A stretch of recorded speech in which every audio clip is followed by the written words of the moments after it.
Olá, pessoa amável da internet. Mais um vídeo aqui nesse canal, mais uma notícia, dessa vez isolado há 16 anos, crocodilo fêmea virgem tem filhote na Costa Rica.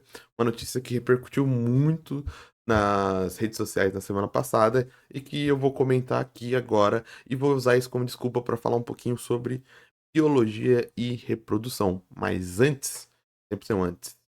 Deixe uma impressão nesse canal, deixe um like, deixe um curtir, inscreva-se.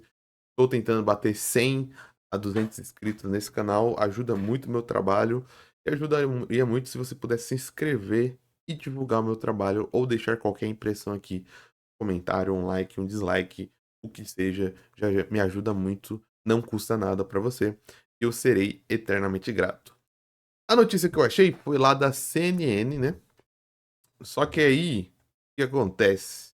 A gente tem que tomar muito cuidado com essas notícias, porque como geralmente funciona? O... Hoje em dia, é muito difícil você ter um departamento de ciência nos jornais. Por exemplo, a gente pode fazer isso agora para olhar para você. Se a gente for lá, vou pegar o UOL, e você for para abas aqui, você vai ver que não tem uma aba específica para ciência. Você tem algumas abas aqui onde se fala de ciência, mas você não tem uma aba específica, certo? Você não tem uma redação específica. Você tem alguns escritores que falam sobre curiosidades. Se você for para a Folha, a mesma coisa. Se você for para o G1 ou para a Globo, você vai ver que a mesma coisa. Você não tem uma aba específica para ciência. Por que eu tô falando disso tudo? Para alertar você já no primeiro momento, é, ter um pé atrás com alguns tipos de notícias científicas. Porque muitas vezes tem pessoas que estão lendo artigos, estão indo atrás das revistas e muitas vezes não sabe interpretar, e não porque elas são ruins ou porque elas são burras, mas porque muitas vezes elas não são jornalistas de ciência, entende? Elas não são especializadas. Então a primeira coisa, sempre que eu vejo uma dessas notícias, eu vou atrás da fonte primária. Só que o que fica muito ruim, é que você vai aqui na notícia e o que que eles fazem? Eles não dão o link para a fonte primária. Eles só citam. E se tá ok, mas seria muito bom que eles dessem o link para a fonte primária. Eu tive que ir atrás, eu fui atrás e eu achei. E é realmente a notícia não é um viral, não é um fake. A gente tem um paper, a gente tem um artigo científico sobre partenogênese facultativa de um crocodilo. Então é baseado realmente num achado científico. Eu fiz aqui o detetive da internet do Fantástico e eu acho muito importante porque eu começo falando sobre isso e não lendo a notícia. Porque eu acho que é uma prática que todos nós deveríamos ter, não só quem é especialista ou curioso ou gosta de ciência. Sempre que você receber uma notícia, onde quer que você esteja, vá atrás da fonte primária. Vá atrás da onde foi a primeira vez que foi replicado aquilo. Então, nesse caso de curiosidade científica, você vai ter que ir atrás do paper.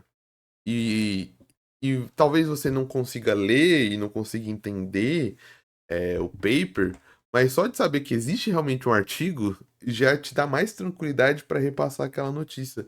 E isso em tudo. Porque muitas vezes, indo atrás da fonte primária, a gente descobre fake news, imagens manipuladas e falsas e tudo mais.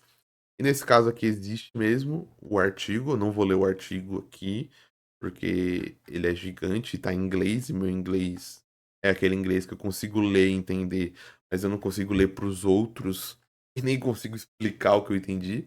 Mas foi postado na The Royal Society Publishing, uma publicação importante, pelo jeito é um artigo seguro, que foi revisto por pares, teve todo o julgamento lá que a gente precisa ter. Então vamos lá para a notícia da CNN, só para a gente. E eu fiz só esse preâmbulo, para a gente entender e ter mais segurança no que a gente consome na internet, né? Então vamos lá. Cientistas documentaram o primeiro caso conhecido de um nascimento virginal a partir de um crocodilo que vivia isolado há 16 anos em um zoológico da Costa Rica, de acordo com um estudo publicado na quarta-feira. A fêmea de crocodilo americano colocou 14 ovos em 2018 dentro de um recinto, um fenômeno comum entre os répteis em cativeiro. O fato mais intrigante, no entanto, ocorreu após 3 meses de incubação, quando um ovo continha um crocodilo bebê natimorto totalmente formado. De acordo com estudos publicados na revista Biology Letters, os cientistas testaram a composição genética do feto do crocodilo. Eles encontraram sequências de DNA mostrando que era resultado de partenogênese facultativa, ou reprodução sem a contribuição genética dos machos. O fenômeno de FP, que alguns cientistas chamam de nascimento virgem, também foi documentado em outras espécies de peixes, pássaros, lagartos e cobras. Os estudiosos disseram que esse é o primeiro exemplo conhecido em um crocodilo. Nesse fenômeno, o óvulo de uma fêmea pode se transformar em um bebê sem ser fertilizado pelo espermatozoide de um macho. Ao fazer um óvulo, uma célula precursora se divide em 4 células. Um se torna o óvulo e retém as principais estruturas celulares e o citoplasma semelhante a um gel, enquanto as outras contêm material genético extra. Então, uma dessas células atua essencialmente como espermatozoide e se funde com o óvulo para se tornar fertilizado. O crocodilo americano é considerado vulnerável e em risco de extinção na natureza. De acordo com a hipótese, o FP pode ser mais comum entre as espécies à beira de extinção, diz o estudo. Então, o que aconteceu? O fato de botar ovos é show, ok. Porque a fêmea ela tem capacidade de produzir a estrutura de um ovo. Então, é tranquilo, né? Você pega esses ovos e tá tudo bem. Você descarta porque a fêmea tem capacidade de produzir esse ovo sozinho. O que foi intrigante foi o quê? Eles acharam um ovo com um bebê natimorto. Então, essa fêmea deu os ovos e todos os ovos não estavam virgens. Tinha um ovo que tinha começou-se a reprodução de um bebê, só que ela não foi para frente e esse bebê nasceu natimorto. É o que a gente chama popularmente quando a gente encontra um ovo galado. Não sei se você já ouviu essa expressão, mas já deve ter acontecido com você. Você compra uma bandeja de ovo e um dos ovos ele não está virgem, ele está galado, né? Ele, ou seja, aquele ovo, aquela galinha, ela sofreu a reprodução, a troca de células.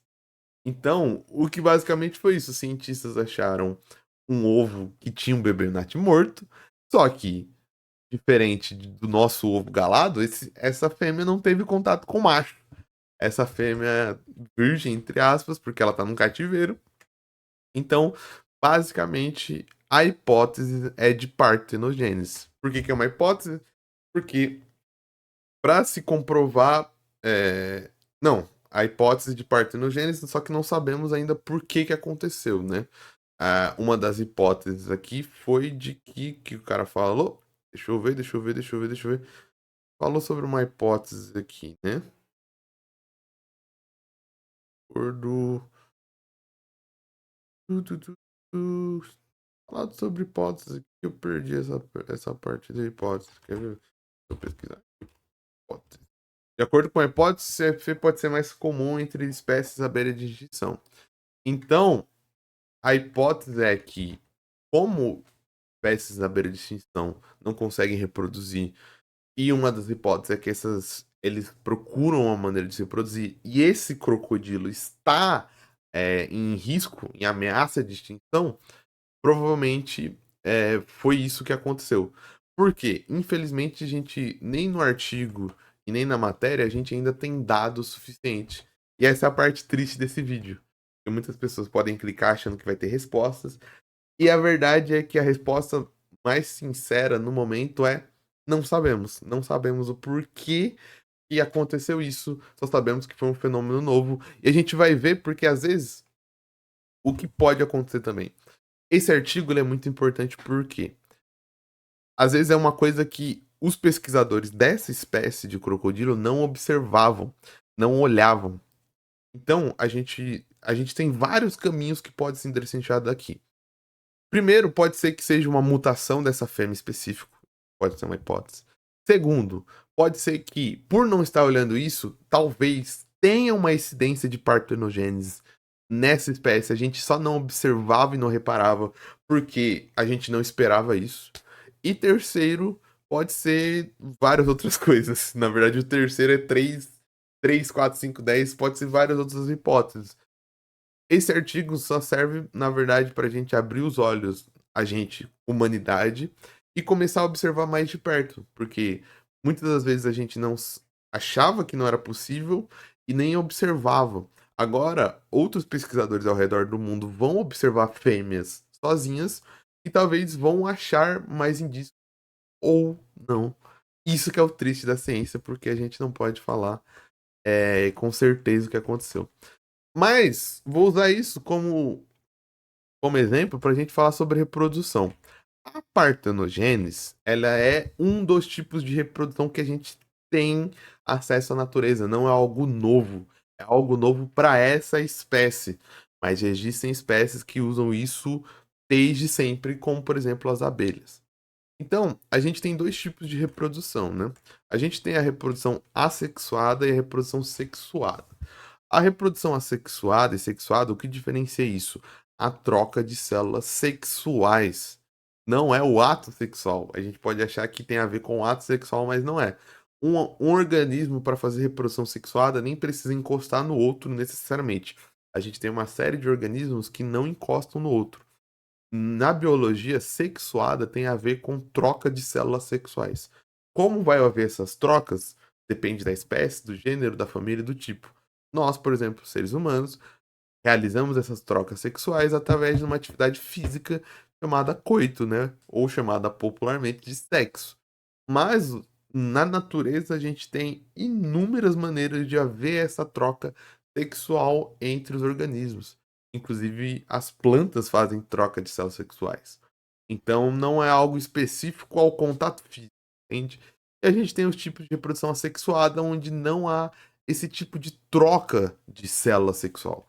Então, não há esse tipo de troca de entre dois sexos ou entre dois tipos de órgãos sexuais diferentes, né? Porque, por exemplo, para as plantas não faz sentido falar de masculino e feminino, pelo menos não se utiliza mais, porque essa essa nossa, até travei. Mas essa nomenclatura de feminino e masculino não funciona, macho e fêmea não funciona muito para planta, né? Então a gente tem a troca de dois aparelhos sexuais diferentes e para ter uma reprodução sexuada, esses dois aparelhos precisam produzir uma célula sexual e trocar entre si. E a sexuada não. E dentro dessas reproduções a gente tem a partenogênese, que é quando um indivíduo dessa espécie consegue produzir um novo indivíduo através de uma célula sexual só. Não há troca. A partir dessa única célula sexual, a partir do desenvolvimento dessa célula sexual, ele consegue reproduzir e produzir um novo indivíduo. E é o que acontece com as abelhas. Por que que uma colmeia pode ser colonizada através de uma só rainha? Uma só rainha pode construir uma colmeia inteira de abelhas, porque a rainha tem a habilidade, ela tem os recursos naturais, ela tem o código genético necessário para fazer partenogênese. A abelha consegue, através do seu próprio óvulo, produzir um zangão. E aí, a partir desse zangão, que vai ter a reprodução sexuada, e ela vai ter a produção de operários e até de uma nova rainha. Para surgir uma nova rainha, tem todo um processo, né? Depois. Mas a rainha, ela consegue reproduzir vários zangães, e depois, com esses zangões, consegue fazer vários operários, e a partir dela mesmo, ela consegue produzir uma colmeia inteira. Então, esse processo de partenogênese não foi um novo achado, né? Na verdade, a gente só não tinha visto esse processo ainda em crocodilos. E isso que é a grande descoberta aqui. Não a partenogênese, mas que a gente tem uma espécie de crocodilo que nunca tinha feito partenogênese e agora a gente sabe que eles têm essa possibilidade. E agora aguardar cenas dos próximos episódios, porque a gente vai ver se essa possibilidade existe mesmo, se era uma mutação, se foi algo raro, ou se realmente a gente vai encontrar cada vez mais indícios de partenogênese nos crocodilos. Isso é fundamental. Por que que isso é importante? Porque lembra que a gente leu e eu comentei que esses crocodilos estão em espécies em extinção, estão em risco de extinção? Se a gente descobre que eles têm possibilidade de fazer partenogênese, e a gente estuda, e a gente descobre, sei lá, um tipo de induzir isso, a gente pode salvar espécies de extinção, a gente pode salvar e deixar muito mais seguro essas espécies, né?